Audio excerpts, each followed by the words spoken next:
अस्सलाम वालेकुम नाज़रीन, मैं हूं हामिद ख़ान। आज हम बात करेंगे सेनेट के इलेक्शन जो हुए हैं उस पे, और जो सेनेट के चेयरमैन के इलेक्शन होने जा रहे हैं उस पे हम कुछ बात करेंगे।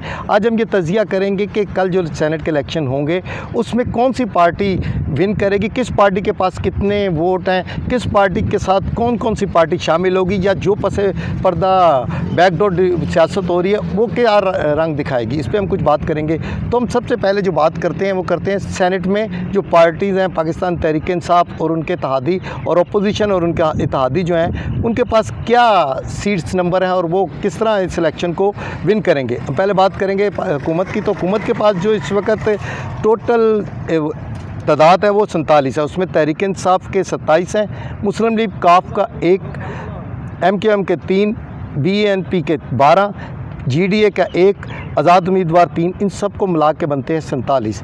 जबकि हम अगर अपोजिशन के जो सेनेटर हैं उनकी तादाद पे अगर एक नज़र डालें तो वो कितने हैं वो भी हम देखते हैं। मुस्लिम लीग नून 19, पीपल्स पार्टी 21, JU पे 5, national party 2, PK hub 1, Jamaat Islami 1, ANP 2, BNP 2। इस तरह 53 जो वोट हैं वो सेनेट के ओपोजिशन के साथ है।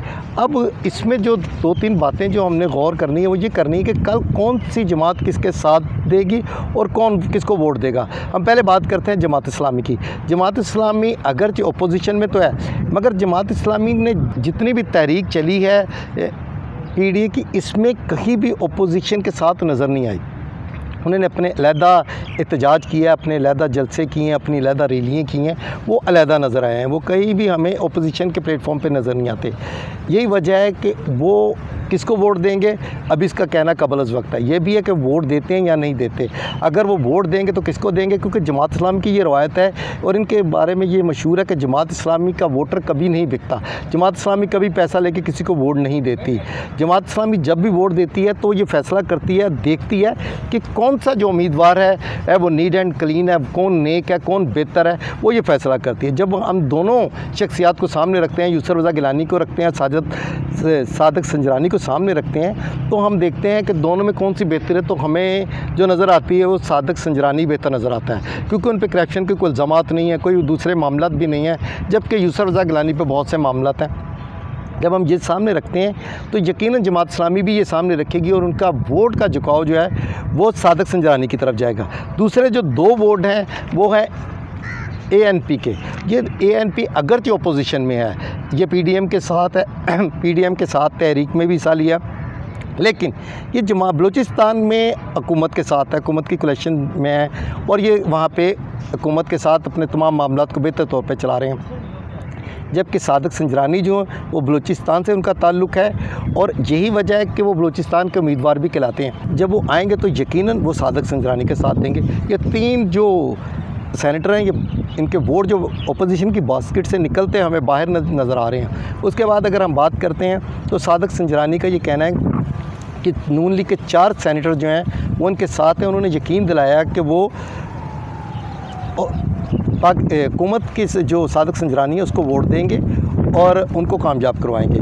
अब वो 4 कौन कौन से हैं, एक का नाम तो हमारे सामने है कि दिलावर खान। वो तो वाज़े तौर पे ये कहते हैं कि वो नून लीग को वोट नहीं देंगे, वो अपोजिशन को वोट नहीं देंगे, वो वोट देंगे तो हुकूमत के उम्मीदवार सादक संजरानी को।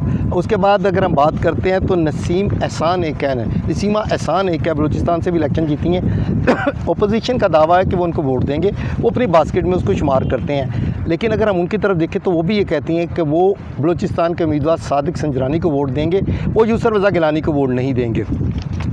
इस तरह जो ये इनकी तादाद जो 4 वोट ये कम हो गए हैं, और ये 4 वोट जो कम होके आगे हैं अब इस तरफ हुकूमत की बास्केट में आ गए। इस तरह हुकूमत के जो 47 है वो कामन पे चले गए हैं, जो वो कम होके वो इस वक्त 47 पे आ गए हैं। अगर हम बात करते हैं अब 4 सेनेटर की, वो भी अगर शामिल कर लें तो यकीनन एक अहम सेनेटर जो है इस वक्त कम है, और वो अहम सेनेटर है इसहाक डार। अगर इसहाक डार की बात करें तो इसहाक डार जो है मुल्क से बाहर हैं और यकीनन वो वोट कास्ट करने पाकिस्तान नहीं आएंगे। इस तरह ये एक और वोट जो है वो अपोजिशन का कम हो गया।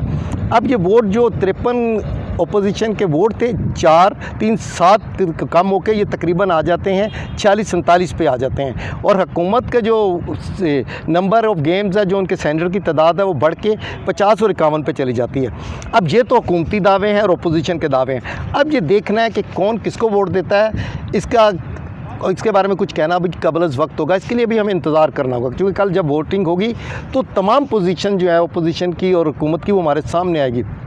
दावे भी दोनों पार्टीज़ ये कर रही हैं कि वो इलेक्शन जीतेंगी, लेकिन इसके लिए अभी हम थोड़ा सा इंतज़ार करते हैं और इंतज़ार करेंगे कि कल का जो इलेक्शन होगा कौन जीतता है कौन हारता है, क्योंकि सेनेट का ये इलेक्शन बहुत अहम है। कोई कानून साजी हुकूमत ने करनी हो तो उसको सेनेट से मंजूरी लेना ज़रूरी है। अगर हुकूमत ये इलेक्शन हार जाती है, यूसुफ रज़ा गिलानी ये इलेक्शन जीत जाते हैं, तो यकीनन ये हुकूमत के लिए बड़ा डेंट होगा और हुकूमत को कानून साजी में और दूसरे जो प्रोजेक्ट हैं, जो दूसरे मामलात हैं, उसमें इंतहाई मुश्किलात का सामना करना पड़ेगा।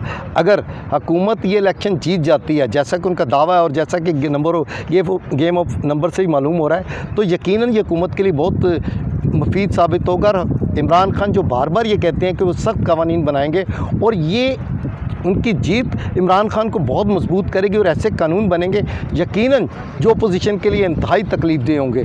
तो अपोजिशन कभी नहीं चाहेगी कि यूसुफ रज़ा गिलानी ये इलेक्शन हार जाएं और सादिक संजानी ये जीतें। अब दोनों पार्टीज़ अपना भरपूर कोशिश कर रही हैं, कैंपेन कर रही हैं, मीटिंग्स कर रही हैं कि वो ये इलेक्शन जीत जाए। अब इसके लिए हमें ये देखना ये है कि कौन सी पार्टी इलेक्शन जीतेगी, कौन सी हारेगी, इसके लिए हमें इंतज़ार करना पड़ेगा। और यकीनन कल का दिन पाकिस्तान की तारीख़ में एक अहम दिन होगा सेनेट के इलेक्शन के हवाले से।